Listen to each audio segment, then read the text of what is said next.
এই আমাদের মাথার ভেতরে একটা বাড়ি আছে, সেই বাড়িতেও আমরা ভরে রাখতে পারি এমন এমন জিনিস যার জন্য সারাক্ষণ আমরা উদ্বিগ্ন হয়ে থাকতে পারি, অশান্ত হয়ে থাকতে পারি, কিংবা এমন একটা অ্যাটমসফিয়ার সৃষ্টি করতে পারি আমরা ভেতরে যাতে এইরকম শান্তি চিরকাল আমাদের মধ্যে একটা atmosphere, we can create that kind of an atmosphere. একই সমস্যা, একই রকম প্রবলেম, দুজন লোকের রিয়াকশন কিন্তু দুরকম। এক জায়গায় হয়তো বাড়িতে অশান্তি, ঝগড়া হচ্ছে, একজন শান্ত মনে থাকতে পারে, আর আরেকজন উদ্বিগ্ন হয়ে রেগে যাচ্ছে, বিরক্ত হচ্ছে।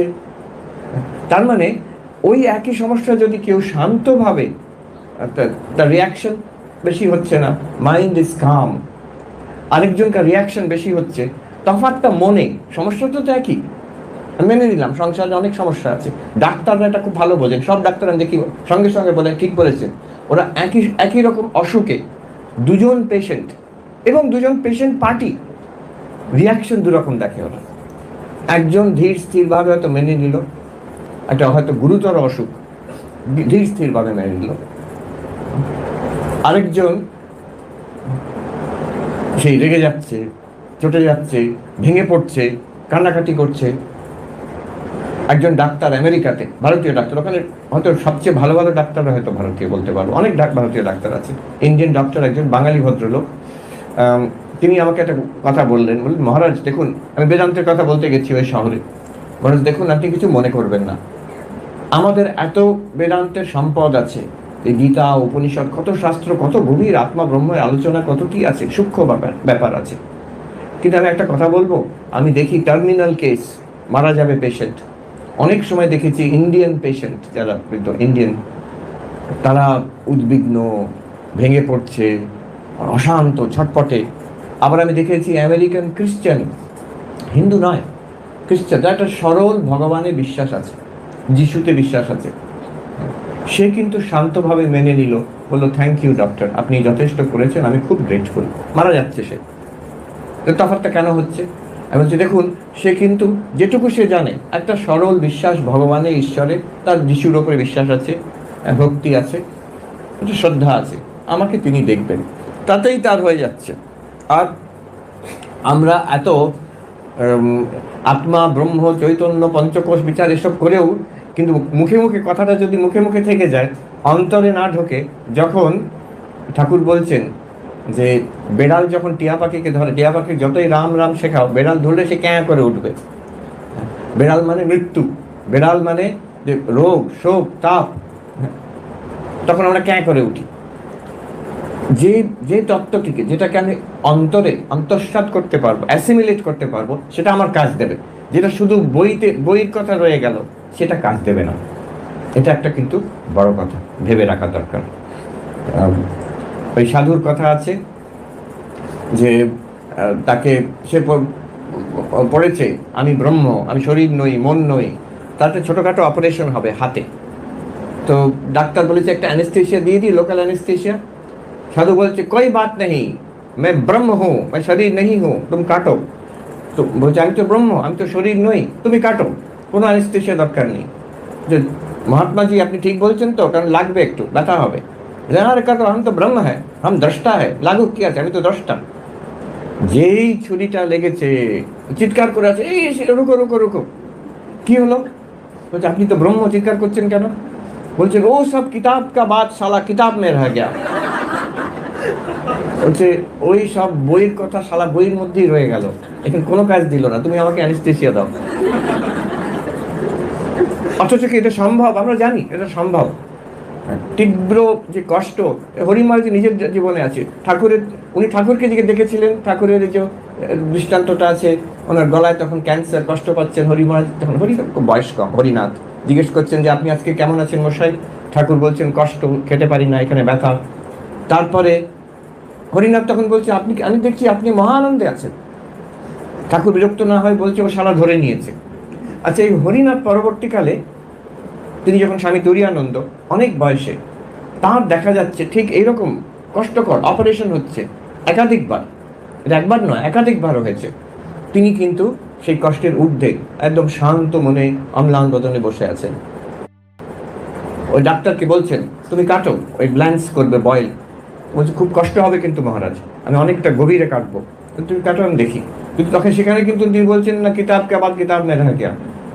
এটা একাধিকবার হয়েছে, এর অনেক উইটনেস আছে যারা বলছেন হরি মহারাজ শান্তভাবে বসে আছেন আর ডাক্তার কেটে যাচ্ছে, উনি কিন্তু ধ্যানস্থ নন, যে ধ্যান হয়ে গেছে আর কোনো কোনো তার জ্ঞান নেই, বাইরের জ্ঞান নেই, শরীরের জ্ঞান নেই, সেটা আলাদা কথা, সমাধিস্থ হয়, কিন্তু সব কষ্ট অনুভব করছেন অথচ অনুভব করছেন না। এটা কি ক্ষমতা?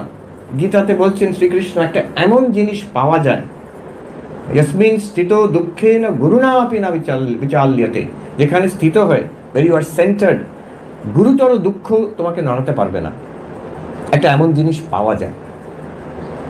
আমরা দেখতাম যখন ব্রহ্মচারী মহারাজ তো ভালোভাবে জানেন, আমরা যখন ব্রহ্মচারী বেলুর মঠে, তখন সেই ভূতেশানজি মহারাজ প্রেসিডেন্ট, তা ওনার প্রণাম হতো সকালবেলা, আমরা ভক্তরাও সকালে হতো কখনো বিকেলে হতো, ছুটে ছুটে যেতাম সেই মহারাজের কাছে ওই 15-20 মিনিট কাটাবার জন্য। তখন আমার সত্যি মনে হতো যে আমরা এতজন যেতাম, আমরা ছুটে ছুটে। মহারাজ খুব হিউমারাস তো, আমার এখনো মনে আছে, উনি খুব আস্তে আস্তে বলতেন, উনি বলতেন এদের কি কেউ জোর করে পাঠায়? কোনো বলছে না মহারাজ এরা ভালোবাসে আপনাকে তাই জন্য আসছে, বলছে হয়তো নিয়ম করা হয়েছে আমার কাছে এসে প্রণাম করতে হবে। তো আমরা দেখতাম কি কি আকর্ষণ, আকর্ষণ ওইটাই আমাদের সবাইকার, সাধু ব্রহ্মচারী ভক্ত সবাইকার মনে হতো যে এই মানুষটি কিছু একটা পেয়েছে, যার জন্য তার এত ধীর স্থির শান্ত এবং প্রেমিক এবং সহৃদয় ভাব, সারাক্ষণ একবারও কি উদ্বিগ্ন দেখেনি তাকে। কতবার কষ্ট, এতে অনেক ঘটনা আছে, তো অনেক বয়স তো অনেক শরীরে কষ্ট ছিল। একবার আমাদের আচার্য মহারাজ, আমরা ব্রহ্মচারী মহারাজ প্রণাম করতে গেছি, শুনেছি মহারাজের 102 জ্বর, ভাবুন বয়স কত তখন, 95+। তো আমাদের আচার্য মহারাজ জিজ্ঞেস করছেন মহারাজ আপনার কি শরীরে কষ্ট হচ্ছে? উনি বলছেন তোমরা এত শরীর শরীর করো কেন, শরীর এত শরীরে মন কেন তোমাদের, উনি বলছেন। আবার কখনো হিউমারাসলি কাটিয়ে দিতেন কথাটা। একবার জিজ্ঞেস করা হয়েছে মহারাজ আপনার শরীরে কষ্ট হচ্ছে, তখন 96 এরকম 12 বয়স, আর শরীর বেশ খারাপ তখন, আপনার শরীরে কষ্ট হচ্ছে?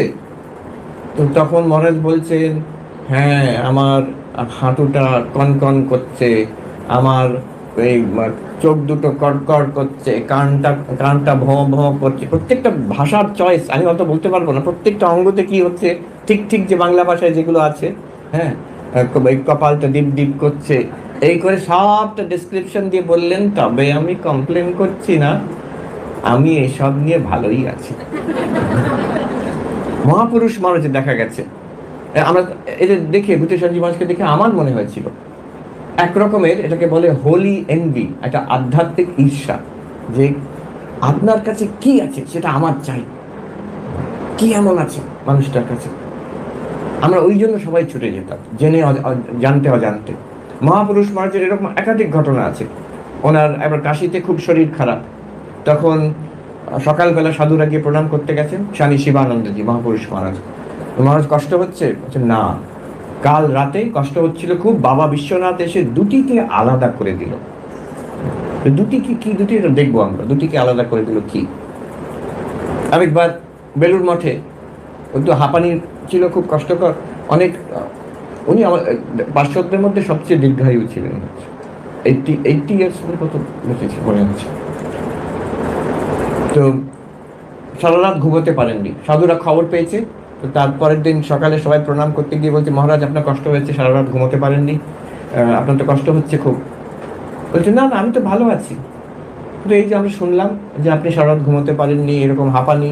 তখন উনি যেন অবাক হয়ে বলছে ও তোমরা শরীরের কথা বলছো, ও একেবারেই ভালো নয়, মোটেই ভালো নয় শরীরটা। বলছে আমি ভালো আছি, শরীরটা মোটেই ভালো না। কি পেয়েছেন তারা, এই দুটিকে আলাদা করা কি? আমরা এই সব সমস্যার মধ্যে, এই জীবনের মধ্যে কি করে শান্তিতে থাকতে পারবো, এইটাই হচ্ছে আমার আলোচ্য বিষয় আজকে। প্রথম কথা, আবার এক জায়গায় হরি মহারাজ বলছেন এই কাশিতেই, খুব শরীর খারাপ, যে মহারাজ আপনার খুব কষ্ট হচ্ছে? বলছে না গো, ঠাকুর আমার ভেতরটা বরফ করে দিয়েছে। বরফের কথা এখন বললে ভালো লাগে, গরম। আমি যেখান থেকে এসেছি ওখানে কিন্তু ঠান্ডা। আমি যখন এখন আস্তে আস্তে গরম হচ্ছে। আমি যখন এসেছিলাম এবার তখন ছিল -6 না 7 ছিল, তাও কিছু না। সে তার আগে জানুয়ারিতে হয়ে গেছিল, ফেব্রুয়ারিতে -19 একবার হয়ে গেছিল। তো বরফ, ভেতরটা বরফ করে দিয়েছেন। এই ভেতরটাকে আমরা কি করে বরফ করতে পারি এই সংসারের তাপের মধ্যে, এটি হচ্ছে আজকে আলোচ্য বিষয়। ফার্স্ট, প্রাথমিক কিন্তু ফাউন্ডেশনাল, এথিক্যাল লাইফ। আমি যতক্ষণ আমি নিজের স্ট্যান্ডার্ড, মরাল স্ট্যান্ডার্ড, আমার এই স্ট্যান্ডার্ড, আমার সত্য সত্য কথা বলা, অন্যদের সঙ্গে ব্যবহার, নিজের পার্সোনাল ডিসিপ্লিন, এই ব্যাপারে আমার কিছু নিজের একটা একটা লেভেল, একটা স্ট্যান্ডার্ড, এর থেকে যদি আমি নিজেই নিচে নিচে নেমে যাই, সারাক্ষণ আমার মনেই একটা অন্তরাত্মা আমাকে বলতে থাকবে যে তুমি কিন্তু ভালো লোক না। এটা যতক্ষণ ভেতর থেকে বলবে ততক্ষণ আমি আধ্যাত্মিক হতে পারবো না, ততক্ষণ আমি শান্তিও পাবো না। কাজেই একটু চেষ্টা করে আমাদের একটা নিষ্কলঙ্ক জীবন যাপন করার চেষ্টা করার, এই যে সত্য যতটা পারা যায়, যেখানে পারা যায়, বেশিরভাগ সময় কিন্তু সত্য ঠিক ঠিক ধরে রাখা যায়। এই ছোট ছোট চট করে একটা মিথ্যে কথা বলে দিলাম, এড়িয়ে গেলাম সত্যটাকে, এইগুলো না করলেই চলে। নিজের একটা একটা মরাল স্ট্যান্ডার্ড, অন্যদের সঙ্গে একটা একটা নিষ্প্রিয় একটা প্রেমের একটা ওয়েল উইশার, আমি সবাইকার মঙ্গল কামনা করি। যে আমার সঙ্গে শত্রুতা করছে, সেও আমি জানবো সে সংসারের মোহতে পড়ে তার কোনো ছোট স্বার্থ চরিতার্থ করার জন্য সেখানে সে ফেঁসে আছে, তার জন্য আমার ওপরে তার রাগ হচ্ছে, কিন্তু সে কিন্তু মূলত সেই ঈশ্বর যে আমি, আমার সঙ্গে সে এক। তার সাময়িক সেই ভুলের জন্য আমি তার উপরে রাগ করব না, প্রতিশোধ নেব না, নিজেকে সামলাবে, ফোঁস করবে। এই আমি কিছুদিন আগে একটা অদ্ভুত জায়গায় বক্তৃতা দিতে গেছিলাম, সেখানে এরকম অডিয়েন্স বসে আছে, কিন্তু অডিয়েন্স কারা? সবাই হচ্ছে পুলিশ, তো সবাই বিভিন্ন থানার অফিসাররা। তো তারা বলছে এসব কথা কিন্তু চলবে না, আমি ক্রিমিনাল, বদমাইশ, দোষ দৃষ্টি করলে কি তো দোষ দৃষ্টি করা তো আমার কাজ, আমার চাকরিটাই তো দোষ ধরা। তো সেইখানে ঠাকুরের কথা, ফোঁস করবে, কামড়াবে না। মানুষকে যে ভয় দেখাতে হয় তার থেকে, তাকে ঠিক পথে নিয়ে আসার জন্য, তার থেকে সত্য বার করার জন্য, সেটাও করা চলে। তো কিন্তু do not deviate from the path of ধর্ম। ধর্ম থেকে অধর্মে নেমে গেলে সেখান থেকে কিন্তু আধ্যাত্মিক জীবনযাপন হয় না, সেখানে ভক্তিও কাজ দেবে না, যোগও কাজ দেবে না, বেদান্ত তো দূরের কথা, জ্ঞানও কাজ দেবে না। আমি চেষ্টা করব যতটা সম্ভব, স্লিপ হতে পারে, ভুল হতে পারে, কিন্তু তার জন্য আমি মেনে নেবো না যে আমি খারাপ মানুষ বলে। আমি খারাপ মানুষ নই। দেখুন, দুর্যোধন আর অর্জুনের মধ্যে এইটুকু পার্থক্য, ওইটুকু পার্থক্য। যখন শ্রীকৃষ্ণ দুর্যোধনকে বোঝাতে গেছেন, বাবা এটা করো না, তুমি অধর্ম করছো, দুর্যোধন প্রত্যেক একদম স্ট্রেট আওয়ে বললেন যে ধর্ম অধর্ম আমাকে শিখিও না, আমি জানি যেটা আমি করছি এটা ভালো করছি না, আমি জানি যেটা ভালো সেটা আমি করছি না, সেটাও বুঝতে পারি, কিন্তু সেটা আমার সমস্যা নয়। ভালো মন্দের তফাৎ আমি খুব বুঝি, কিন্তু তফাৎটা কি? আমার মন্দটা যেটা খারাপ করছি সেটা আমি নিজেকে আটকাতে পারি না, আর ভালো যেটা ঠিক করা উচিত ইচ্ছে হয় না। সরাসরি বলে দিলেন শ্রীকৃষ্ণকে, কিন্তু এটা সত্য কথা একটা, যেটা ভালোটা আমার করতে ইচ্ছে হচ্ছে না, আর খারাপ কিন্তু আমার করতে খুব ইচ্ছে হয়, আমি নিজেকে আটকাতে পারি না। জানামি ধর্মম নচমে প্রবৃত্তি, জানামি অধর্মম নচমে নিবৃত্তি। ধর্ম করতে ইচ্ছে করে না, অধর্ম থেকে আমি আটকাতে পারি না। আমার যখন লোভ হয়, প্রলোভন হয়, ক্রোধ হয়, রেগে যাচ্ছি যখন, তখন আমি নিজেকে আটকাতে পারি না, আমি খারাপ কাজ করে ফেলি। কেন করি? বলছি কেনাপি দেবেন হৃদি স্থিতেন যথা নিয়োজিত অস্মি তথা করোমি। এই আমার মনের মধ্যে একটা ফোর্স আছে, একটা পাওয়ার আছে আমার সাবকনশিয়াস মাইন্ডে, সেটা সেই কোনো এক দেবতা, একটা শক্তি আমাকে যেদিকে ঠেলে দিচ্ছে আমি ওইদিকে চলছি। তুমি ওই ভালো ভালো কথা জ্ঞান দিয়ে কোনো লাভ নেই, তাই তো শুনবো না। অর্জুন একই কথা বলছেন, অর্থাৎ কে চায় না রাগ করতে, কিন্তু রাগ করে ফেলছে। সে চায় না মিথ্যা কথা বলতে, মিথ্যা কথা বলে ফেললো। ডায়াবেটিস হয়েছে, সে চায় না দুটো রসগোল্লা খেতে, কিন্তু খেয়ে ফেললো। তো কি পাওয়ার ভেতরে!